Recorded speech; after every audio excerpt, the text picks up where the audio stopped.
দিয়ে কয় আল্লাহ গো আমার সন্তান আমার পথে সাড়া দিল না গো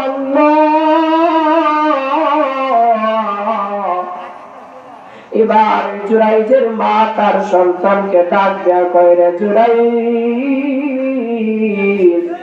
তুমি আমার ডাকে সাড়া দিলা না মনে রেখো আজকে আমার মা ডাকার সাথে সাথে সাড়া দিলা না সাবধান মনে রেখো আল্লাহ তাআলা তোমাকে একদিন এমন এক পর্যায়ে নিয়ে যাবে যার কারণে বেশ্যার নারীর অপবাদে তুমি অপবাদ হয়ে যাইবা।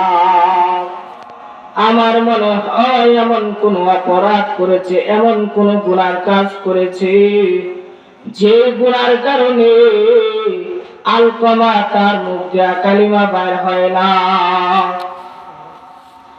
এবার পয়গম্বর আরবীর হযরত বিলালকে ডাক দিয়া কয় আগো আমার বেলাল আলকমার ঘরের মধ্যে যাও আলকমার ঘরের মধ্যে যা দেখো সে কেন তার মুখ দিয়া কালিমাটা বাইর হয় না।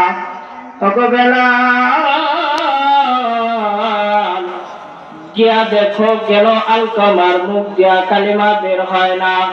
এবার বেলাল যা দেখে আলকমার মুখ দিয়াও সত্যি সত্যি কালিমাটা বাইর হয় না। এবার বেলাল আবার নবীর কাছে আসছেন আসার পরে ডাক দিয়ে কয় ও আমার নবী আপনার সাহাবী আলকমা তার মুখ দিয়া কালিমাটা পড়তে পারে না গো আলকমার অনেক কষ্ট হইতেছে গো পয়গম্বর অনেক কষ্ট হচ্ছে। এবার পয়গম্বর আরবী ঢালকে ডাকতে কয় বেলাল তাহলে এবার আলকমার বাবা এবং মাকে গিয়ে দেখো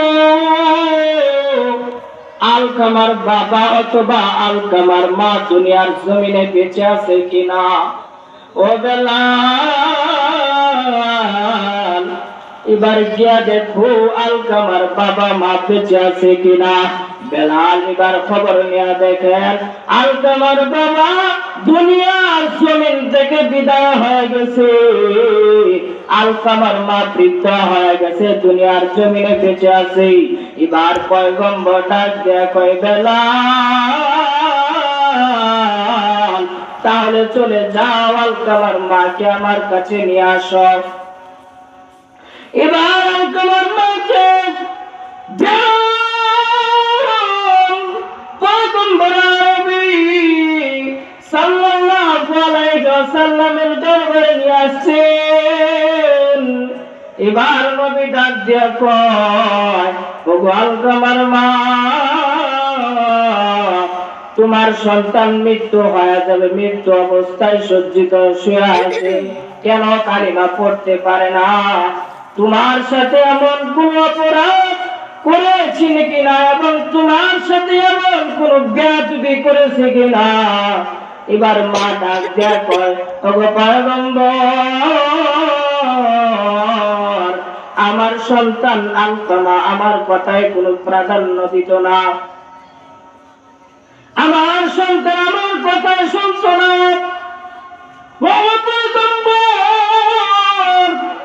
আলকমার মা আমি আমার কথা আমার ছেলে তোমার কোনদিন কোন কথা আমার প্রাধান্য দেয় না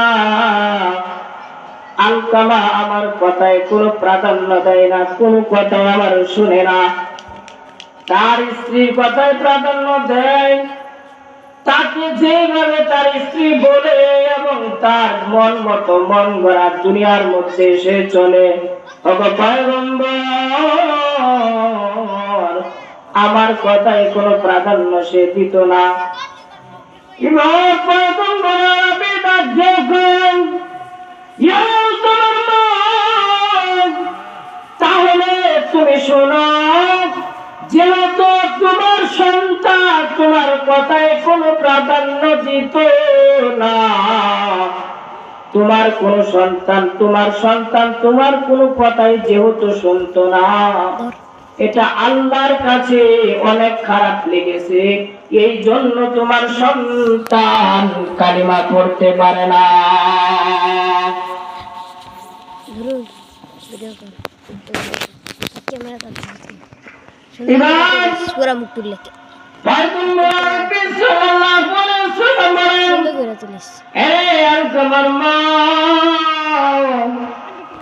তোমার সন্তানদের যদি আজকে তুমি মাফ না করো, তাহলে তোমার সন্তান জাহান্নামে হয়ে যাবে। ওই এলাকার মুসলমান, ও যুবক বন্ধুগণ, ভাইরা আমার, বন্ধুরা আমার, খেয়াল করে শুনবেন। আজকে এমন এক কথা বলতেছি, মার সাথে কোনোদিন বেয়াদবি করবেন না, মা বাবার সাথে কোনোদিন খারাপ আচরণ করবেন না। কারণ মা এমন একটা জিনিস, 10 মাস 10 দিন গর্ভে রেখে মা তোমাকে লালন পালন করেছে। মার প্রসব বেদনায় এমন এক অবস্থা হয় যার কারণে মা খাইতে পারে না রে যুবক, মা ঘুমাইতে পারে না, চলতে পারে না, কাজ করতে পারে না। তার একমাত্র কারণ তুমি তোমার মায়ের পেটের মধ্যে। এ বন্ধুগণ, খেয়াল করে শুনবেন। আজকে আমরা দুনিয়ার মধ্যে কত সন্তানিত দেখলাম মা বাবার সাথে বেয়াদবি করে, খারাপ আচরণ করে। বন্ধুরে, মা এমন এক জিনিস যার কারণে হযরতে আলকামা বেয়াদবি করার কারণে তার মুখ দিয়া কালিমাটা বাইর হয় না। জীবনের মূল কষ্ট মায়ের প্রসব বেদনা, 7 আসমান 7 জমিন তখন মায়েরই মাথায়। জীবনের মূল কষ্ট মায়ের প্রসব বেদনা, 7 আসমান 7 জমিন তখন মায়েরই মাথা। এমন কেমনে যে, এমন কেমনে যে যাও গো তুমি ভুলিয়া। ও আমার প্রাণের মা, মা গো মা, কোথায় গেলে মোরে ছাড়িয়া। জনম দুঃখী এতিম আমি, চাই না কেহ ফিরিয়া। আমি যখন ছিলাম আমার মায়েরই উদরে, চলাফেরা করতেন যে মায় কত কষ্ট করে। আমি যখন ছিলাম আমার মায়েরই উদরে,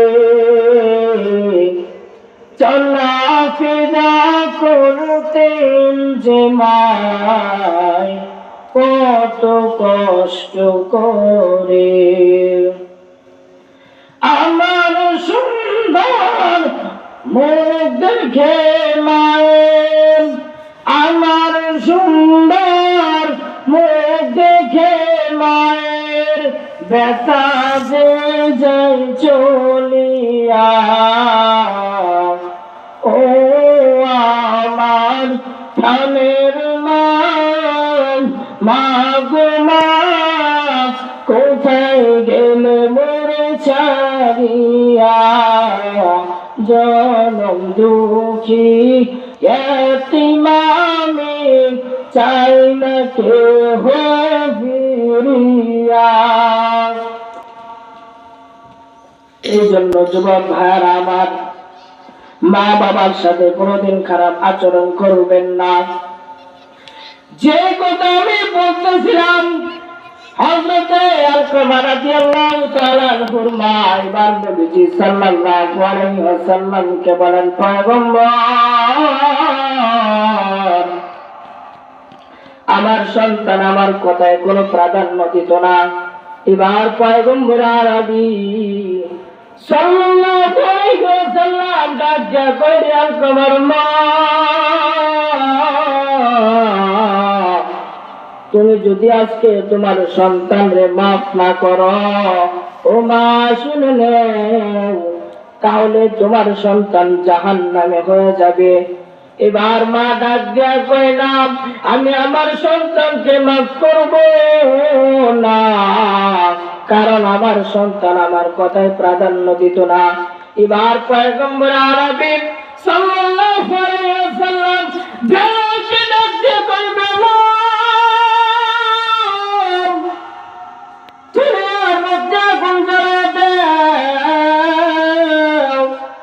আমার আলকামারে দুনিয়ার আগুনের মধ্যে জ্বালায় দাও, যাতে করে তার মা বুঝতে পারে দুনিয়ার মধ্যে আগুনে জ্বালার যন্ত্রণা কতটুকু। যুবক খেয়াল করে শুনবেন, এবার যখন বেলাল লাকড়ি আনছে আগুন ধরাইয়া দিবে, এই মুহূর্তে মা ডাক দিয়া কয়, পয়গম্বর, আপনি আমার সামনে আমার সন্তানকে আগুনে জ্বালাইয়া দিবেন না, আমার সন্তানকে আপনি আগুনে পুড়াইয়া দিবেন না গো পয়গম্বর, কারণ আমি আমার সন্তানকে অনেক কষ্ট করে লালন পালন করেছি। আমি আমার সন্তানকে আমি নিজে না খেয়ে আমি আমার সন্তানকে খাওয়াইছি, অনেক কষ্ট করে আমি আমার সন্তানকে লালন পালন করেছি। ওগো পয়গম্বর, আপনি আমার সন্তানকে আগুনে পোড়াইবেন না, আমি আমার সন্তানকে মাফ করে দিলাম। যখন তার মা ডাক দিয়া বলছেন, আমি আমার সন্তানকে মাফ করে দিলাম, এবার পয়গম্বর আরবি সাল্লাল্লাহু আলাইহি ওয়াসাল্লাম বেলালকে ডাকতে কয়,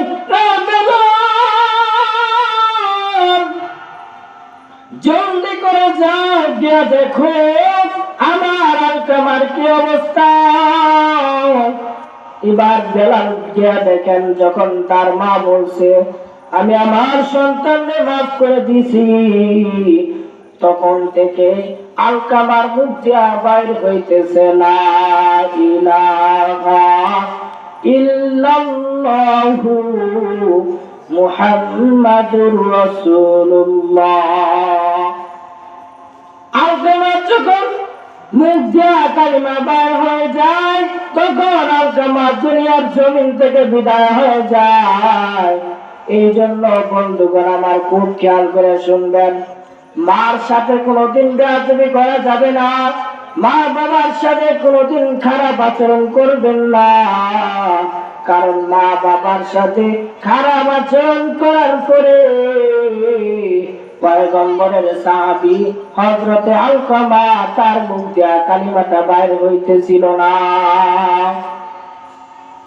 মা দুনিয়ার মধ্যে কত সম্পদ, দুনিয়ার জমিনে থাকাকালীন দেখবেন কত মানুষ কত কাজ করে। হায় হায় হায়, যুবক বন্ধুগণ যখন প্রবাসে চলে যায় কেউ কান্দে না, কিন্তু মা চোখের পানি ফেলায়। আবার যখন প্রবাস থেকে চলে আসে মার চোখ দিয়া পানি ঝরে। কেন পানি ঝরে? কারণ 4-5 বছর আমার সন্তান আমার কাছ থেকে চলে যাওয়ার পরে অনেক দিন পরে আমার কাছে আসেছে। ওরে বন্ধু, মা এমন এক জিনিস যার সাথে কোনদিন খারাপ আচরণ করবেন না।